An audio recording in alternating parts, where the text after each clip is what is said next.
What happened next on live television left Mark Levin completely speechless and may have just changed how America sees young black lawyers forever. The 76-year-old conservative radio host thought he could humiliate Congresswoman Jasmine Crockett about her law degree on national TV. He was dead wrong. The moment Crockett pulled out that manila folder and said, "Mr. Levin, let's talk about legal credentials," the entire studio fell silent. What she revealed next didn't just destroy Levin's argument, it exposed something much bigger about how the legal establishment tries to silence rising voices. The confrontation was even more shocking because of the context. Just hours before the show, Levin had been backstage boasting to producers about how he was going to teach the young Congresswoman a lesson about real legal expertise. His confidence was so absolute that he had actually requested extra time for what he called an educational moment for viewers. The producers, sensing potential drama, agreed to extend the segment. They had no idea they were about to witness one of the most complete intellectual demolitions in television history. Levin's team had prepared what they thought was a foolproof strategy. They researched Crockett's law school ranking, noted that it wasn't in the top tier nationally, and assumed this would be enough to diminish her credibility. They had even prepared follow-up attacks about her lack of Supreme Court clerkships and big law firm experience. It was a playbook Levin had used countless times before against younger, less experienced opponents, but Crockett had come prepared. Behind the scenes, her team had studied hours of Levin's previous interviews, noting his pattern of credential attacks. They anticipated exactly how he would try to undercut her and built her strategy around flipping the script. When the cameras rolled, the studio itself seemed to sense the storm ahead. Camera operators adjusted angles, lighting crews sharpened the shadows, and the executive producer made a last-minute call. No commercial breaks, no interruptions. History was about to happen live. Levin sat at the debate desk with his signature scowl, glasses perched low, certain he'd found an easy target. A former Reagan administration lawyer with decades of media experience, his strategy was simple. Question Crockett's qualifications early, establish dominance, then coast. But across from him sat Congresswoman Jasmine Crockett, 43, wearing a sharp navy blazer and radiating quiet confidence. Establishment figures had dismissed her as just another young politician without serious legal chops. They were about to learn how wrong they were. Crockett's path to this moment was anything but ordinary. Raised in a working-class Missouri family, she had watched her parents juggle multiple jobs just to make ends meet. Her father driving trucks by day and working security at night. Her mother cleaning offices before dawn. Education wasn't just important in the Crockett household. It was the only way forward. When she decided to pursue law, she faced the same choice many students from modest backgrounds do: attend a prestigious school and take on crushing debt, or choose a respected institution that wouldn't bankrupt her family. She chose Prairie View A&M, not because it was her only option, but because she valued their bar passage rates, practical training, and community-driven approach. At Prairie View, students weren't just reading casebooks. They were filing briefs, arguing motions, and representing real clients under supervision. By graduation, Crockett had already argued before a federal judge and helped secure a civil rights settlement that changed local policy. Her career after law school further proved her mettle. While many Ivy League graduates went to corporate firms doing research and paperwork, Crockett dove straight into civil rights cases that impacted real lives. Just 2 years out of school, she won a major case challenging discriminatory hiring at a large corporation, forcing not just monetary damages but permanent policy changes. Judges began to recognize her as a serious legal mind, her filings thorough, her arguments airtight. And though she had lucrative offers from prestigious firms, Crockett turned them down. She wasn't chasing a paycheck or prestige. She was chasing justice. She wanted to fight cases that mattered, to be in the courtroom making change rather than in a boardroom cutting deals. So, when Levin tried to weaponize credentials against her, he walked right into her trap. The folder she carried wasn't just paper. It was years of victories, proof of a lawyer who had lived the law, not just studied it. And when she laid it out point by point, the silence in that studio told the whole story. The old playbook had finally failed. Her journey to this moment had been far from ordinary. Raised in a working-class Missouri family, Crockett grew up watching her parents juggle multiple jobs. her father driving trucks and working security at night, her mother cleaning offices before dawn. Education wasn't just a priority, it was survival. When she chose law school, she deliberately rejected crushing debt at a so-called prestigious institution and instead attended Prairie View A&M, a school with strong bar passage rates and a commitment to community lawyering. Unlike elite schools that leaned heavily on theory, Prairie View emphasized courtroom skills. By graduation, Crockett had already argued before a federal judge and secured a civil rights settlement that changed local policy. After law school, she refused lucrative offers from corporate firms, choosing instead to fight civil rights cases that impacted real lives. 2 years out, she won a major lawsuit against discriminatory hiring practices at a major corporation, forcing permanent policy changes. Judges began to recognize her as a serious legal mind, known for meticulous research and airtight arguments. For Crockett, law wasn't about prestige, it was about justice, and yet the establishment underestimated her. Levin leaned in, smirking. "Before we discuss criminal justice," he said condescendingly, "I think the audience deserves to know about the legal qualifications of the people making these arguments." The audience grew tense. Social media lit up as viewers sensed the clash. Levin pressed harder. "You went to some law school in Texas most people have never heard of, didn't you? Not exactly the kind of training we expect for someone lecturing America about constitutional law. I went to Temple University, worked in the Reagan Justice Department, served as Chief of Staff to Attorney General Edwin Meese. What exactly are your qualifications beyond being elected to Congress?" The attack was swift and cutting, designed to humiliate. But Crockett didn't flinch. Calmly, she asked if Levin was suggesting that the quality of a lawyer's education was determined solely by the prestige of their school. Levin raised his voice, insisting that experience and pedigree mattered, and that her background didn't inspire confidence. The studio fell into a heavy silence. Even some of Levin's supporters shifted uncomfortably. To others, the attack looked less like debate and more like character assassination. Then Crockett reached down and lifted the manila folder she had brought with her. Her movements were deliberate, almost theatrical. "Mr. Levin," she said evenly, "since you want to discuss legal credentials and education, I think that's an excellent idea. In fact, I've done some research of my own." Levin's smirk faltered. This wasn't how opponents usually responded. She opened the folder. "You mentioned your law school," she said, her tone sharp but controlled. "Temple University. A fine institution, no doubt. But since you seem so concerned with rankings, let's talk about them." The audience leaned in. Levin's face began to tense. Then Crockett pulled out a document. "You also mentioned your work in the Reagan Justice Department. That's interesting because I have the employment records here. According to these, you were a low-level staff attorney for just 8 months before leaving for private practice. Hardly the senior constitutional role you've been implying all these years." The studio gasped. Levin's face flushed red. The trap had been sprung. Levin blinked rapidly, adjusting his glasses as though the words on the page in front of him had suddenly blurred. For decades, he had built his image on his Reagan-era credentials, his role in shaping conservative legal thought, his supposed insider authority on constitutional interpretation. To have all of that compressed, summarized, and fact-checked in real time on live television by someone he had dismissed as inexperienced, it was devastating. The silence in the studio was broken only by the shuffling of Crockett's papers. She wasn't finished. "Mr. Levin," she continued, "I respect anyone who has served in government, no matter the position. But misleading the American people about the scope of your role? That, sir, is not the kind of intellectual honesty we expect from someone lecturing others about integrity." A murmur rippled through the audience. Some gasped, others clapped softly before being hushed by the stage manager. Even the camera operators leaned in, instinctively zooming closer to capture Levin's tightening jawline. He tried to interject, waving his hand dismissively, but Crockett was relentless. She held up another document. "You've mocked my law degree tonight as though it were meaningless. Let me remind you, my law school's bar passage rate consistently exceeds the national average. That means my colleagues and I didn't just memorize theory. We proved ourselves where it matters, in court. Now let's compare.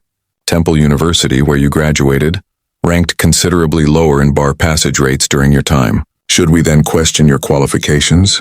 Levin stammered, his voice usually booming and confident, now cracked slightly as he tried to regain footing. That's ridiculous. You're cherry-picking statistics. But Crockett didn't let him off the hook. She leaned forward, her tone surgical. What's ridiculous, Mr. Levin, is attempting to diminish an entire generation of black lawyers because they didn't attend Ivy League schools. What's ridiculous is pretending that prestige matters more than impact. And what's unacceptable is weaponizing your own selective history to silence voices you find inconvenient. The crowd erupted into applause this time, too loud for the producers to contain. Levin's eyes darted nervously around the room, realizing he was losing control not just of the argument but of the very narrative he had built his career on. Social media exploded instantly. Clips of Crockett's calm, devastating dismantling spread like wildfire.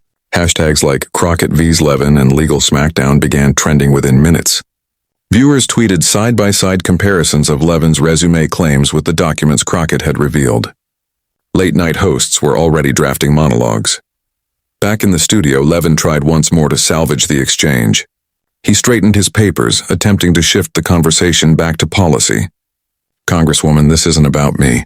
This is about your radical views on the Constitution. This is about law and order. But Crockett was unshaken. She closed the folder deliberately and set it aside, signaling that the facts had already spoken for themselves. Mr. Levin, law and order doesn't begin with words shouted into a microphone. It begins with truth. It begins with service. And it begins with lawyers willing to stand up for the people who don't have million-dollar platforms to defend them. Her voice carried with a clarity that made even Levin's longtime supporters uneasy. In that moment, the power dynamic had completely flipped. Levin, the elder statesman of conservative talk, looked small, defensive, even rattled. Crockett, meanwhile, radiated authority.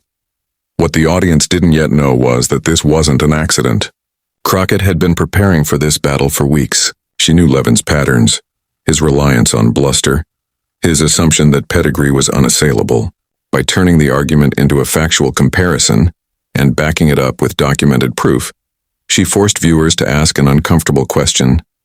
If Levin had exaggerated his credentials, what else had he been misleading them about? The segment stretched on, and Levin's attempts to steer the conversation back to safer territory repeatedly fell flat. Every time he raised his voice, Crockett calmly countered with specifics. When he tried to dismiss her lawsuits as minor local cases, she reminded him of the corporations forced to change hiring practices because of her work. When he sneered at her community lawyering, she responded with names, clients whose lives had been transformed because she fought for them when no one else would. At one point, Levin tried a final gambit. You don't have the kind of experience that shapes constitutional law in this country. I've worked with the highest levels of government. You've what? Handled a few discrimination suits in Texas? Crockett didn't flinch. She reached into her folder one last time and pulled out a single-page court ruling. This, she said, holding it up, is from a case I argued 5 years ago. A case where a federal judge quoted my brief verbatim in their ruling, establishing precedent in a civil rights matter that has since been cited in multiple jurisdictions. That, Mr. Levin, is how you shape constitutional law, not by inflating resumes on television, but by doing the work in court. The studio exploded again, this time with cheers that felt less like a TV audience and more like a rally. Levin's face turned crimson. For the first time in memory, he had no comeback. The silence that followed was deafening. What made this moment extraordinary wasn't just Crockett's mastery of the facts. It was her poise. She didn't yell. She didn't match Levin's volume. Instead, she spoke with the calm authority of someone who had spent her career preparing for precisely this kind of attack. Every word was measured. Every fact was airtight. She had turned Levin's own strategy against him, using his obsession with credentials to expose his vulnerabilities. By the end of the segment, the producers made a rare decision. They cut Levin's planned monologue and ended the show early.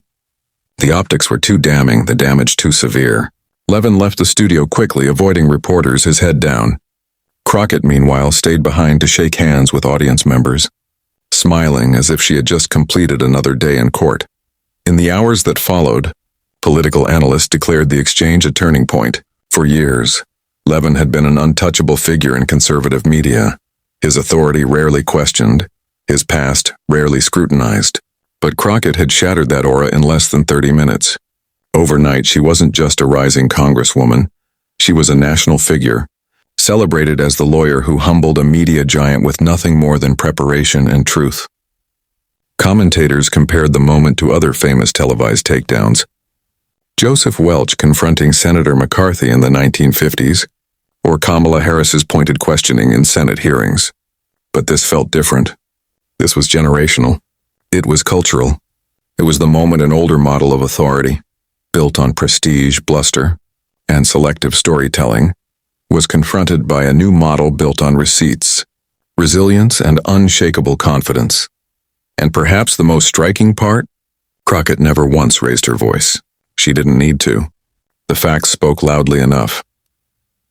In the days after, Levin's supporters tried to spin the event, claiming bias, claiming ambush.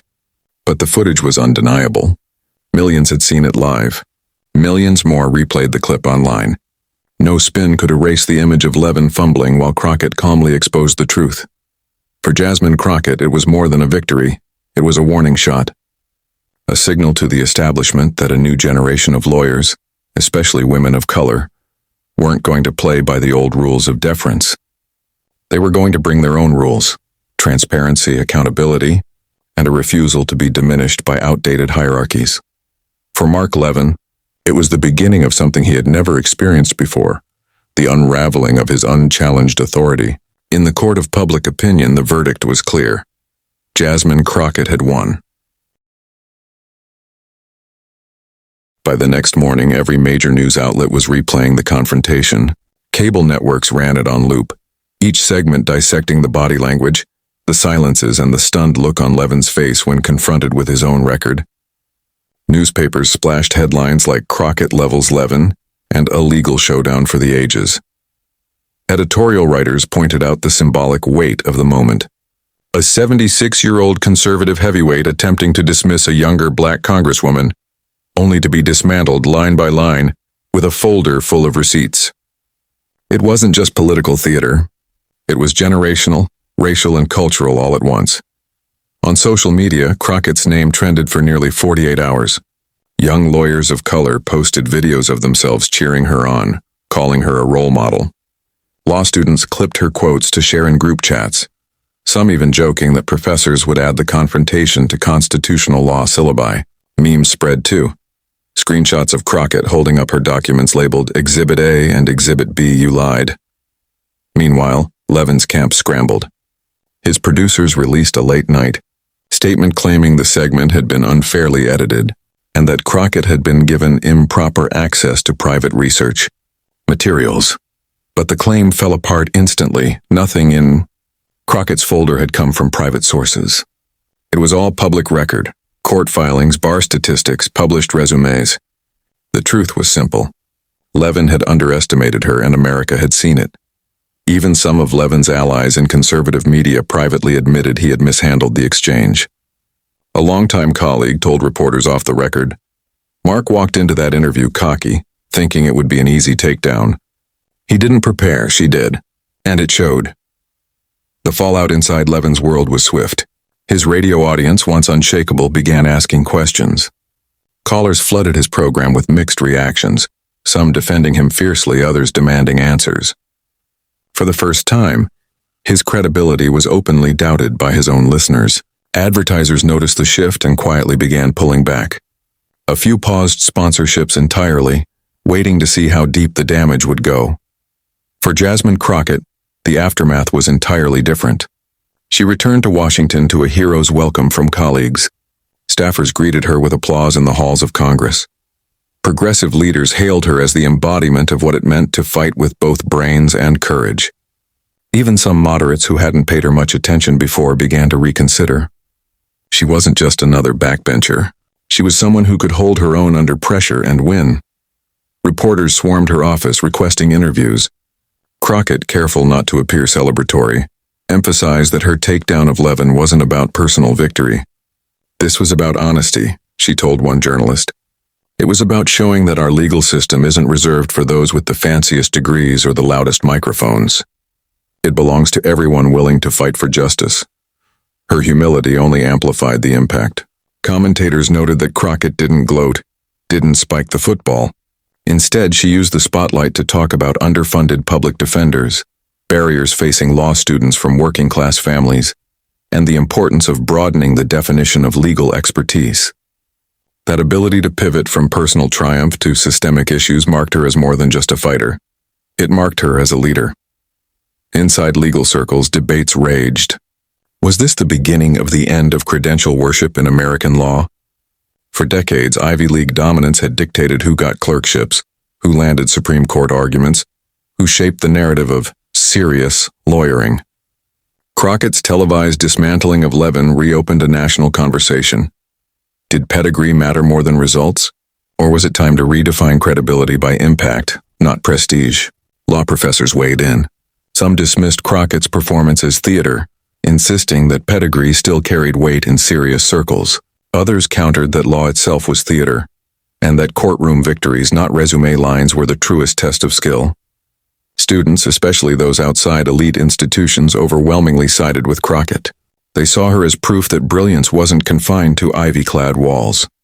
Meanwhile, Levin grew more defensive. On his next broadcast, his voice carried a bitterness listeners hadn't heard before. He lashed out at cancel culture, at identity politics, at what he called media manipulation. But the more he ranted, the more hollow it sounded. He wasn't a giant anymore.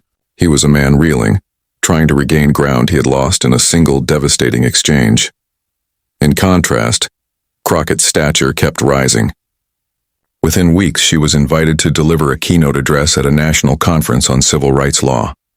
There she drew a standing ovation not for referencing the Levin incident, but for connecting her personal journey to the broader fight for justice. She told the story of growing up in a working-class household, of choosing an affordable law school over prestige, of fighting her first major case against corporate discrimination.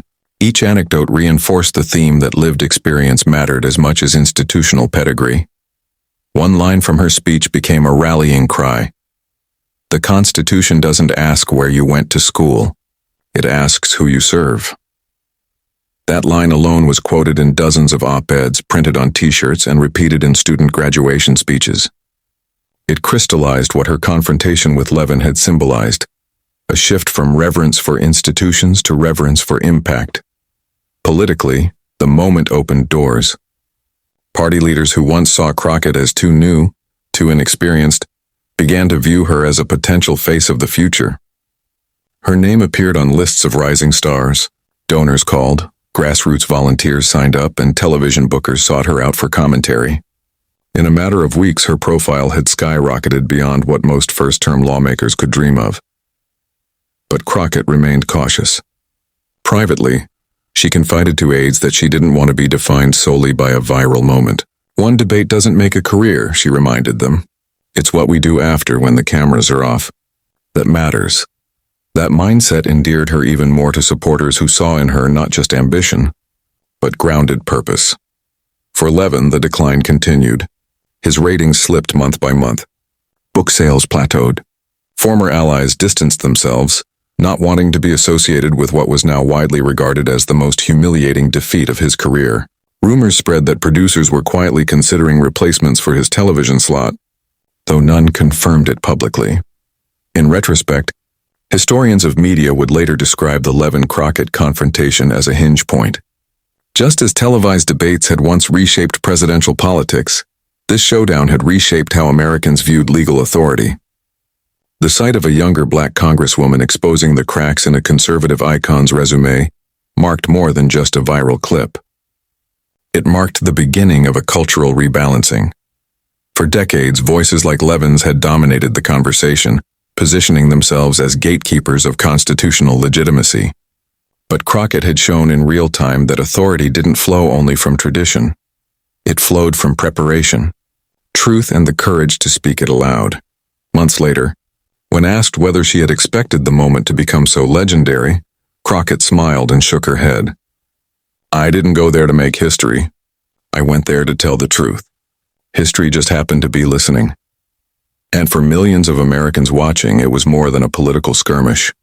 It was proof that the old ways of dismissing, diminishing, and discrediting new voices were losing their power. The folder Crockett carried that night wasn't just paper. It was a symbol that receipts, facts, and unshakable preparation could topple even the loudest giants.